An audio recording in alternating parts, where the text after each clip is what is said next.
ಮುಖ್ಯಮಂತ್ರಿಗಳು ನಿನ್ನೆ ಆಡಿರುವಂಥ ಮಾತಿದೆಯಲ್ಲ, it's very important ಸಂಗತಿ. ಅವ್ರು ಹೇಳಿರೋದು ಏನು ಅಂತಂದರೆ, ರಾಜ್ಯದಲ್ಲಿ ಬರ ಇದೆ, ನೀರಿಲ್ಲ, ವಿದ್ಯುತ್ಗೂ ಕೂಡ ಅಭಾವ ಇದೆ.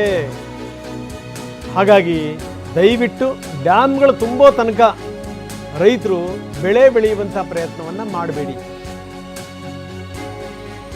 ಗೊತ್ತಿರುವಂಥ ಸಂಗತಿ, ಜಲಾಶಯಗಳಿಗೆ ಈ ಒಳ ಹರಿವಿನ ಪ್ರಮಾಣ ಭಾಳ ಕಡಿಮೆ ಇದೆ. ರೈತರು ನೀರನ್ನೇ ನಂಬ್ಕೊಂಡು ಏನಾದರೂ ಬೆಳೆ ಬೆಳೆದು ಬಿಟ್ಟರೆ ಭಾಳ ಕಷ್ಟ ಆಗುತ್ತೆ. ನೀರಿಲ್ದೇ ಬೆಳೆ ಬೆಳಿಲಿಕ್ಕೆ ಸಾಧ್ಯ ಇಲ್ಲ, ಪ್ರಶ್ನೆ ಬೇರೆ. ಆದರೆ ಇಲ್ಲ ಇವತ್ತಲ್ಲ ನಾಳೆ ಡ್ಯಾಮ್ ತುಂಬಬಹುದು ಅನ್ನುವಂಥ ನಂಬಿಕೆಯಿಂದ ಮಾಡಿಬಿಟ್ರೆ ಕಷ್ಟ ಇದೆ. ಈ ಬಾರಿ ಇಡೀ ದೇಶದಲ್ಲಿನೇ ಭೀಕರ ಬರಗಾಲ ಇದೆ. PM ಅವರು ಕೂಡ, ನರೇಂದ್ರ ಮೋದಿಯವರು ಕೂಡ ಇದಕ್ಕೆ ಸಂಬಂಧಪಟ್ಟಂಗೆ ಸೂಚನೆ ಕೊಟ್ಟಿದ್ದಾರೆ ಅಂದರು DK. ಪ್ರೈಮ್ ಮಿನಿಸ್ಟರ್ ಕೂಡ ತಮ್ಗೆ ಈಗಾಗಲೇ ಗೊತ್ತಿದೆ, ಅವರು ಕೂಡ ಒಂದು ದೊಡ್ಡ ಎಚ್ಚರಿಕೆಯನ್ನು ಕೊಟ್ಟಿದ್ದಾರೆ. ದೊಡ್ಡ ನೀರಿಗೆ ಮತ್ತು ವಿದ್ಯುತ್ ಶಕ್ತಿಗೆ ಎರಡಕ್ಕೂ ಕೂಡ ದೊಡ್ಡ ಅಭಾವ ಬರುವಂಥ ಎಲ್ಲ ವಾತಾವರಣಗಳು ಕೂಡ ಕಾಣ್ತಾ ಇದೆ ಇಡೀ ದೇಶದಲ್ಲಿ.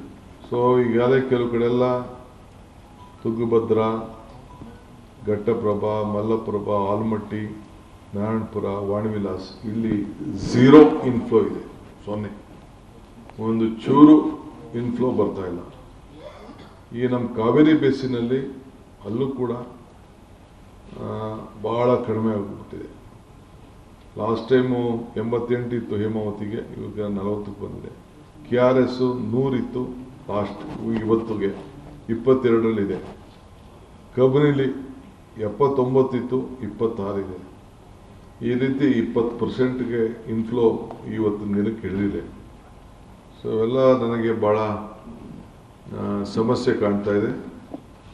ರೈತರು ಭಾಳ ನೀವು ಪ್ರೆಷರ್ ಬಿಲ್ಡಪ್ ಮಾಡಕ್ಕೆ ಹೋಗ್ಬೇಡಿ. ನಿಮ್ಮ ಬೆಳೆಗಳಲ್ಲಿ ಹಾಕ್ಕೊಳ್ಬೇಕಾದ್ರೆ ಈ ನೀರನ್ನು ನಂಬಿಕೊಂಡು ನೀವು ಬೆಳೆ ಹಾಕೊಳ್ಳೋಕೆ ಹೋಗ್ಬೇಡಿ. ಬನ್ನಿ, ನಮ್ಮ ಪ್ರತಿನಿಧಿ ಹರೀಶ್ ಈಗ ನಮ್ಮೊಂದಿಗೆ ನೇರ ಸಂಪರ್ಕದಲ್ಲಿದ್ದಾರೆ. ಹರೀಶ್, ಮುಖ್ಯಮಂತ್ರಿಗಳು ಹೇಳಿರುವಂಥ ಮಾತಲ್ಲಿ ಅರ್ಥ ಇದೆ ನಿಜ, ಆದರೆ ಬೆಳೆ ಬೆಳಿಬೇಡಿ ಅಂತಂದ್ಬಿಟ್ರೆ ಪಾಪ ರೈತರು ಏನು ಮಾಡಬೇಕು? ರೈತರು ಒಂದು ಲೆಕ್ಕದಲ್ಲಿ ಕಂಗಾಲಾಗ್ಬಿಡ್ತಾರೆ. ಮುಖ್ಯಮಂತ್ರಿಗಳು ಹೇಳಿರೋ ಮಾತಲ್ಲಿ ಯಾಕೆ ಅರ್ಥ ಇದೆ ಅಂತಂತಂದರೆ, ರೈತರು ಏನೋ ಒಂದು ಭರವಸೆ ಮೇಲೆ ಹಾಕ್ತಾರೆ, ಆದರೆ ಕೊನೆ ಕೈ ಕೊಟ್ಟಂಥ ಸಂದರ್ಭದಲ್ಲಿ ರೈತರ ಆತ್ಮಹತ್ಯೆ ಅಂತ ಪ್ರಕರಣಗಳು ಜಾಸ್ತಿ ಆಗ್ತವೆ, ಸರ್ಕಾರದ ಮೇಲೂ ಕೂಡ ಒತ್ತಡ ಜಾಸ್ತಿ ಆಗುತ್ತೆ. ಹೀಗಾಗಿ ಏನಂದರೆ ದಯವಿಟ್ಟು ನೋಡಿ, ತುಂಬ ಕೊರತೆ ಇದೆ ನೀರಿಂದು, ಒಳ ಹರಿವು ಕಡಿಮೆ ಆಗಿದೆ, ವಿದ್ಯುತ್ ಶಕ್ತಿ ಉತ್ಪಾದನೆ ಕೂಡ ಕಡಿಮೆ ಆಗಿದೆ. ಇಡೀ ದೇಶ ಬರವನ್ನು ಎದುರಿಸುವಂಥ ಮುನ್ಸೂಚನೆ ಇದೆ. PM ಕೂಡ ಇದೇ ಮಾತನ್ನು ಹೇಳಿದ್ದಾರೆ. ಹಾಗಾಗಿ ಹುಷಾರಾಗಿರಬೇಕು ಅನ್ನುವಂಥದ್ದು. ಏನಂತೀರಿ? ಹೌದು ರಂಗನಾಥ್, ಇಡೀ ದೇಶಕ್ಕೆ ಈ ವರ್ಷ ಬರ ಆವರಿಸುತ್ತೆ ಅನ್ನುವಂತಹ ಮುನ್ಸೂಚನೆ ಸಿಗ್ತಾ ಇದೆ. ಕೇಂದ್ರ ಸರ್ಕಾರ ಕೂಡ ಇದಕ್ಕೆ ಬೇಕಾದಂತಹ ಪ್ರಿಪರೇಷನ್ ಮಾಡ್ಕೊಳ್ತಾ ಇದೆ. ರಾಜ್ಯ ಸರ್ಕಾರಗಳ ಜೊತೆ ಮಾತುಕತೆಯನ್ನ ಮಾಡ್ತಾ ಇದೆ, ಹೇಗೆ ಈ ಬರವನ್ನು ಎದುರಿಸಬೇಕು ಅನ್ನುವಂಥದ್ದನ್ನ. ಅದೇ ರೀತಿಯಾಗಿ ನಿನ್ನೆ ಕ್ಯಾಬಿನೆಟ್ನಲ್ಲೂ ಕೂಡ ಸುದೀರ್ಘವಾದಂತಹ ಚರ್ಚೆಯನ್ನ CM DK ಶಿವಕುಮಾರ್ ಅವರು ಮಾಡಿದ್ದಾರೆ. ಆ ನಂತರ ಕ್ಯಾಬಿನೆಟ್ ಸಭೆಯ ಬಳಿಕ ಅವರು ಮಾತನಾಡ್ತಾ ಹೇಳಿದ್ರು, ಈ ಬಾರಿಯ ರೈತರು ಬೆಳೆಯನ್ನ ಬೆಳೆಯುವಾಗ ಎಚ್ಚರಿಕೆಯಿಂದ ಇರಬೇಕು. ಜಲಾಶಯಗಳಲ್ಲಿ ನೀರು ಬರುತ್ತೆ ಅಥವಾ ಮಳೆ ಬರುತ್ತೆ ಅನ್ನುವಂತಹದನ್ನು ನಂಬಿಕೊಂಡು ಬೆಳೆ ಬೆಳೆಯಕ್ಕೆ ಹೋಗಬೇಡಿ. ಮಳೆ ಬರ್ತಾ ಇಲ್ಲ, ಮತ್ತೆ ಎಷ್ಟೋ ಜಲಾಶಯಗಳಲ್ಲಿ ಒಳಹರಿವು ಬಹಳಷ್ಟು ಕಡಿಮೆ ಇದೆ. ರಂಗನಾಥ್, ನಾವು ನೋಡ್ಬೋದು, ಕಳೆದ ವರ್ಷ ಈ ಸಮಯಕ್ಕೆ ಇಡೀ ರಾಜ್ಯಾದ್ಯಂತ ಇರ್ತಕ್ಕಂಥ ಜಲಾಶಯಗಳಲ್ಲಿ ಒಟ್ಟು 500ಕ್ಕೂ ಹೆಚ್ಚು TMC ನೀರಿತ್ತು, ಎಲ್ಲ ಜಲಾಶಯಗಳನ್ನ ಸೇರಿದ್ರೆ. ಈಗ ಸದ್ಯದ ಪರಿಸ್ಥಿತಿ ನೋಡಿದ್ರೆ ಕೇವಲ 200 TMC ಮಾತ್ರ ಇರುವಂತಹದ್ದು. ಮತ್ತೆ ಇರ್ತಕ್ಕಂಥ ನೀರು ಎಲ್ಲವನ್ನು ಕೂಡ ಬಳಸ್ಕೊಳ್ಳಿಕ್ಕೆ ಸಾಧ್ಯ ಇಲ್ಲ. ಈಗ ಕಾವೇರಿ ಬೇಸಿನ ಜಲಾಶಯಗಳನ್ನೇ ನಾವು ನೋಡ್ತಾ ಹೋಗೋದಾದ್ರೆ, KRS ಡ್ಯಾಮ್ ಸಂಪೂರ್ಣವಾಗಿ 49 TMC ನೀರು ಕೂಡ ತುಂಬಿತ್ತು. ಈಗ ಇರ್ತಕ್ಕಂಥದ್ದು ಕೇವಲ 11 TMC ನೀರು ಮಾತ್ರ.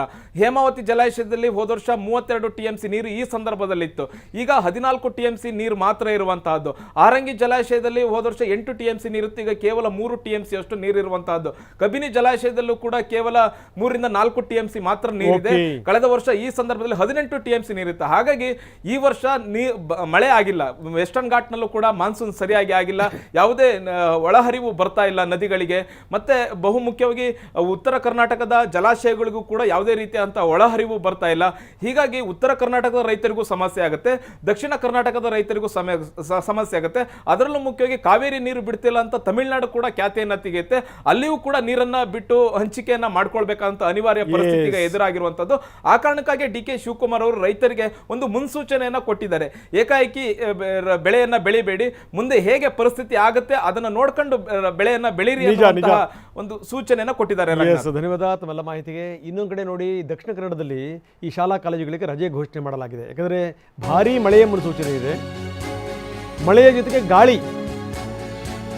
ಹೀಗಾಗಿ ಸಹವಾಸವೇ ಬೇಡ ಅಂತ ದಕ್ಷಿಣ ಕನ್ನಡದ DC ರಜೆ ಘೋಷಣೆ ಮಾಡಿದ್ದಾರೆ. ಅಷ್ಟೇ ಅಲ್ಲ, ಮೀನುಗಾರರಿಗೂ ಕೂಡ ಎಚ್ಚರಿಕೆಯ ಸಂದೇಶವನ್ನು ರವಾನಿಸಲಾಗಿದೆ. ಯಾವುದೇ ಕಾರಣಕ್ಕೂ ಕೂಡ ನೀವು ಸಮುದ್ರಕ್ಕಿಳಿಯಬೇಡಿ, ಸಮುದ್ರ ತೀರಕ್ಕೆ ಜನ ಹೋಗಬಾರ್ದು. ಸೊ ಈ ರೀತಿ ಶಾಲಾ ಕಾಲೇಜುಗಳಿಗೆ ರಜೆ ಒಂದು ಕಡೆಗೆ, ಸಮುದ್ರದಲ್ಲಿ ಯಾರು ಕೂಡ ಇಳಿಬಾರ್ದು ಅನ್ನುವಂಥ ಎಚ್ಚರಿಕೆ ಇನ್ನೊಂದು ಕಡೆಗೆ.